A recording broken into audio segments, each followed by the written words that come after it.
Audio Jungle. Audio Jungle. अस्सलाम वालेकुम नाज़रीन, मैं हूं अरहम बिलाल और आप देख रहे हैं मेरा YouTube channel Arham Bilal news. आपसे गुजारिश है कि आप मेरे यूट्यूब चैनल को सब्सक्राइब करें, लाइक करें, शेयर करें, कमेंट्स करें। आज है जी डेट 18 फरवरी 2024। हम चलते हैं अपनी खबरों की तरफ। ठीक है, आज की जो पहली खबर है ना कि कल जो कमिश्नर रावलपिंडी ने प्रेस कॉन्फ्रेंस की थी, इसके जवाब में नून लीग के बहुत से रहनुमाओं ने प्रेस कॉन्फ्रेंस की थी, जिसमें मरीम औरंगज़ेब हैं, अताउल्लाह तारड़ है, मलक अहमद खान है, ख्वाजा साद रफ़ीक, ख्वाजा आसिफ, उन सब के बारे में, उन सब के बयानात के बारे में मैं आज आपसे बात करूँगा। और दूसरा ये कि जो उन्होंने बयान दिया वो नून लीग के लिए एक धचका है, इस पर भी हम बात करते हैं। सबसे पहले हम चलते हैं जो मरीम औरंगज़ेब ने कल जो प्रेस कॉन्फ्रेंस की, इस पर अपना मैं थोड़ा सा कमेंट करता हूँ। मरीम औरंगज़ेब ने कल एक और बहुत ही जो है ना ढटाई वाला बयान दिया है। उन्होंने कहा कि 2014 में जो धरना लेकर आए थे इस्लामाबाद में, जिन्होंने 2014 में धरना दिया था, यानी कि इमरान खान, उन्होंने इमरान खान का नाम तो नहीं लिया, लेकिन उन्होंने कहा फितने का उसका सर कलम कर देना चाहिए था। ये वही है मरीम औरंगज़ेब जो सादात को हवा दे रही है, ये बातें करके सारी इमरान खान के बारे में, पीटीआई के बारे में, फिर वो उस मज़हब के साथ उसको मिला देते हैं फसादात को। जैसे इमरान खान पर वज़ीराबाद में हमला हुआ था गोलियों का, उसी तरह।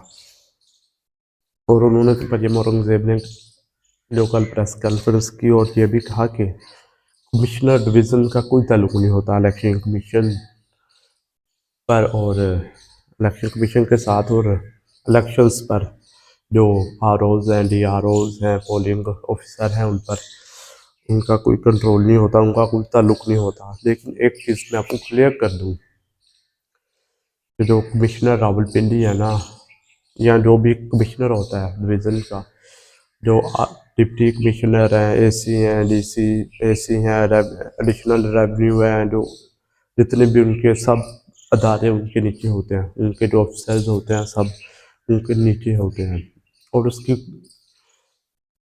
सब नीचे होते हैं और सबका उस पर कंट्रोल होता है। ज़रा ये भी बताते हैं कि कमिश्नर रावलपिंडी में 8 फरवरी से एक दिन पहले ना उन्होंने तमाम जो उनके साथ है, जो उन्होंने आरओज़ थे, डीआरओज़ थे, उनको बताया कि किस तरह आपने धांधली करनी है। ठीक है, और वहाँ पर आपको पता है कि जतवाया नून लीग हो गया है रावलपिंडी डिवीज़न में पूरी की पूरी में। तो जो ये सारा कुछ था, मरीम औरंगज़ेब का जो बयान है 2014 के धरने पर फितना खान का सर कलम कर देना चाहिए था, यानी इमरान खान का को कत्ल कर देना चाहिए था, उसका सर तन से जुदा कर जाना चाहिए था। ये इंतहाई घटिया इल्ज़ाम है, इसकी जितनी मजम्मत की जाए कम है। इस तरह की वो बातें करते हैं नून लीग वगैरह, जितना नून लीग को उसकी ये तर्जुमान नुकसान दिया ना मरीम औरंगज़ेब ने, इतना नून लीग को किसी ने भी जो है वो नुकसान नहीं किया होगा। और दूसरा यह कि पाकिस्तान में आज ट्विटर बंद है। ट्विटर यानी साबिक ट्विटर और एक्स पाकिस्तान में आज बंद कर दिया गया है। सिर्फ वीपीएन वाले चला रहे हैं, वीपीएन लगा के चल रहा है पाकिस्तान में, और जिनके पास वाईफाई वगैरह होती है, ये बंद किया गया। इसको बंद क्यों किया गया? ट्विटर को इसको बंद इसलिए किया गया कि जो ट्विटर पर एक ट्रेंड चल रहा है कमिश्नर रावलपिंडी के प्रेस कॉन्फ्रेंस के बाद, उसको कंट्रोल करने के लिए, और जो चीफ इलेक्शन कमिश्नर और चीफ जस्टिस पर तनकीद हो रही है, इसलिए उसको बंद किया गया है। और जो है कमिश्नर रावलपिंडी लियाकत चट्ठा के जो पीए थे तारड़ साहब, उनके घर पर भी आज छापा मारा गया है, लेकिन वो तो मिले नहीं है, उनके बहनोई मिले, उनको गिरफ्तार किया गया है। और फिर एक और अहम खबर की तरफ चलते हैं कि जो इलेक्शन कमीशन है ना, साबिक कमिश्नर रावलपिंडी जो कल तक कमिश्नर थे लियाकत चट्ठा साहब, उनके इल्ज़ामात पर उन्होंने एक कमेटी बना दिया। कमेटी के की सदारत जो है वो निसार दुरानी इलेक्शन कमिश्नर के मेंबर करेंगे और इस कमेटी में सेक्रेटरी इलेक्शन कमीशन के जो हैं स्पेशल सेक्रेटरी और एडिशनल डीजी लॉ भी शामिल होंगे और कमेटी 3 दिन में रिपोर्ट इलेक्शन कमीशन को जमा कराएगी, जिसकी रोशनी में उस पर साबिक कमिश्नर रावलपिंडी पर नोटिस करने या ना करने का फैसला किया जाएगा। तौहीन इलेक्शन कमिश्नर पर नोटिस करने या ना करने का फैसला किया जाएगा। और दूसरी एक अहम बात कि कल जो सुप्रीम कोर्ट में बंद थी लेकिन फिर भी खोली गई और मुशावरत की गई, justice Athar Minallah, justice Yahya Afridi, justice Munib Akhtar, justice Ayesha Malik, उन्होंने कल जो सुप्रीम कोर्ट में मुशावरत की, इसके बाद ये फैसला किया गया कि इसको नोटिस नहीं लेना जो कमिश्नर रावलपिंडी में इल्ज़ाम लगाए हैं।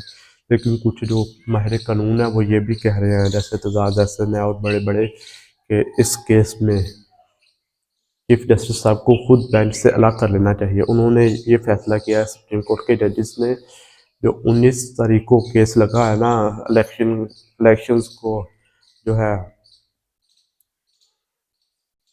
रिजेक्ट करने का, उसके साथ ही सुना जाए।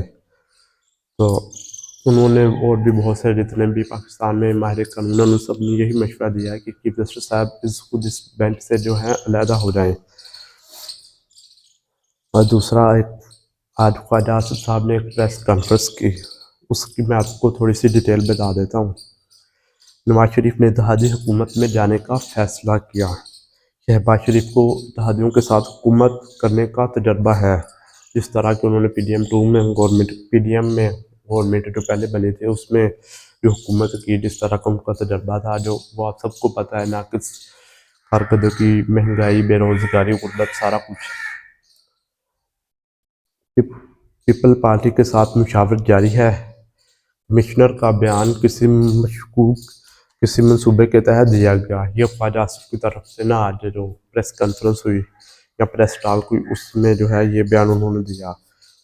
एक और हैं जी मलक अहमद खान, नून लीग, या ये नवाज शरीफ के बहुत ज़्यादा करीबी भी हैं। इन्होंने भी आज एक बयान दिया और उन्होंने कहा कि जो कुछ हो रहा है ये 9 मई पार्ट 2 है। निगरान हुकूमत रियासत और फौज के खिलाफ साजिश पर कार्रवाई करे। इन्होंने सीधा सीधा उसको ना रियासत और फौज के खिलाफ साजिश करार दे दिया है। और जो है एक और जो इनके हैं ख्वाजा साद रफीक, उन्होंने भी एक आज बयान जारी किया। नून लीग को मरकज़ में हुकूमत नहीं बनानी चाहिए, ग्रैंड डायलॉग होना चाहिए, पार्टी को राय दे चुका हूँ, ये ख्वाजा साद रफीक ने भी कहा। लेकिन साबिक अपोजिशन लीडर राजा रियाज साहब का भी एक इंटरव्यू किया नमेशर पार्ट ने, जो ARY के न्यूज़ इन्वेस्टिगेटिव न्यूज़ के हेड हैं, उन्होंने कहा कि आसिफ अली जरदारी और शहबाज शरीफ में सारा कुछ तय हो चुका है, पीपल पार्टी कबीना में भी होगी। और अदम एतमाद से 20 दिन पहले शहबाज शरीफ आए और कहा कि हमारा साथ दो। मैंने कहा मैं आपके साथ हूँ। और मौलाना फजल रहमान जो कह रहे हैं वो सच है। और हमारे साथ जो था ना, जो PTI के बागी हुए थे, उनके साथ जनरल कमर जावेद बाजवा लिंक नहीं थे। और उन्होंने ये भी कहा था इस्टेब्लिशमेंट की सपोर्ट के बगैर अदम एतमाद कामयाब नहीं हो सकती थी। ये भी उन्होंने आज एक बयान दिया है।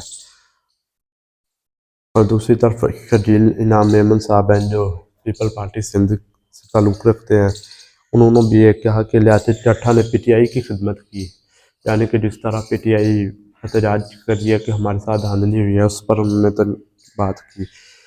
ऐसे ही खिदमत बशीर मेमन ने नून लीग के लिए की थी। बशीर मेमन वो जो नून लीग सिंध का सदर है आजकल, और पहले DG FIA रह चुका है, और उसने भी इमरान खान पर और इनकी PTI की गवर्नमेंट पर बहुत से इल्ज़ाम लगाए थे। दोनों का मकसद और वारदात एक ही है, यानी दोनों का जो एक ही मकसद है कि उसने नून लीग की खिदमत की थी या PTI के लिए करा कि हाँ जी धांधली हुई है। और इलेक्शन में मुबीना धांधली के खिलाफ आज बलूचिस्तान में बलूचिस्तान के बहुत शहरों में एहतजाज हो रहा है।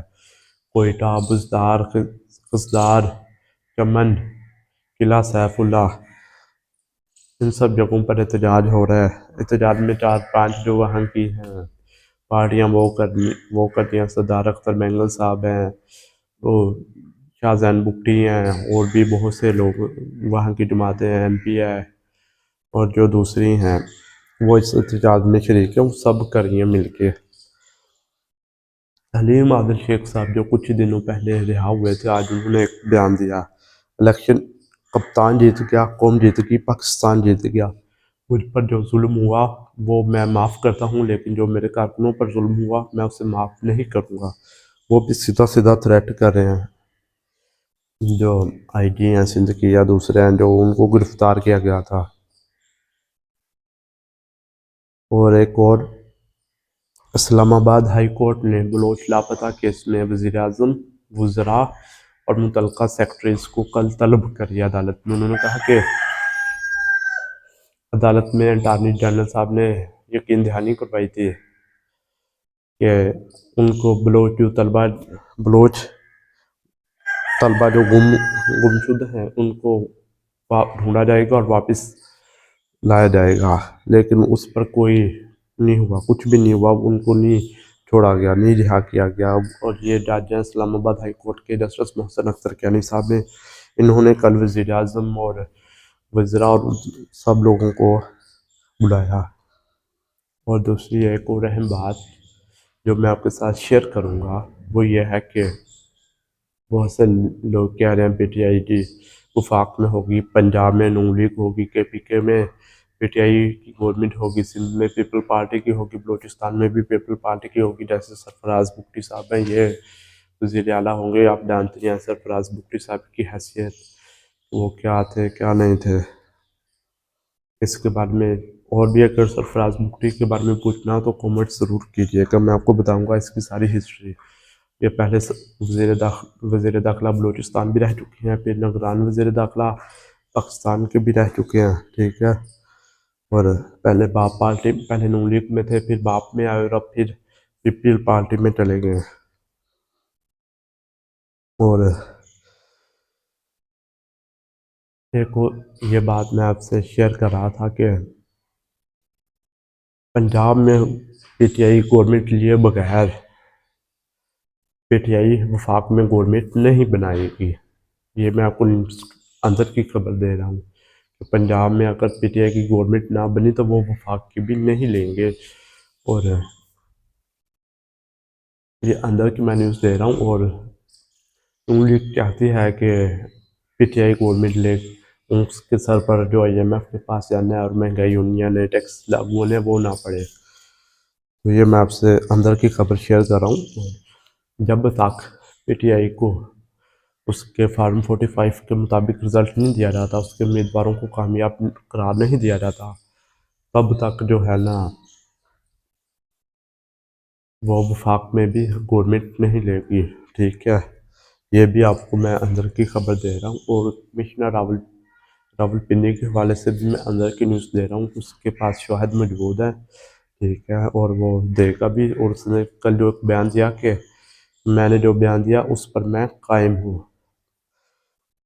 और ये उन्होंने जो संगीन इल्ज़ाम लगाएंगे, इससे मुल्क में इंतशार बदअमनी बढ़ेगी। क्योंकि अगर जो मुल्क स्टेबल होगा, ठीक है, जहाँ अमन व अमान होगा, होगा कानून लागू होगा। कानून तो हर मुल्क, पाकिस्तान में भी है, लागू नहीं होता।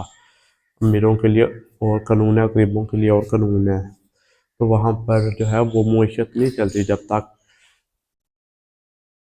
आइनो कानून की पाबंदी ना हो, उस पर ना चला जाए। यह भी मैं, और इसलिए उनके जो कमिश्नर रावलपिंडी के साथ जो अटैच्ड लोग थे उनके घर में छापे इसलिए मारे जा रहे हैं कि जो उन्होंने उनको सबूत दिए हैं वो उनसे ले लिए जाए, ताकि वो बाद में उसको साइकोपैथ और जहनी मरीज साबित कर दिया जाए। साइकोपैथ और या जहनी मरीज को कमिश्नर रावलपिंडी नहीं लगाया जाता, ये निगरान हुकूमत ने उसको जो है कमिश्नर रावलपिंडी लगाया था।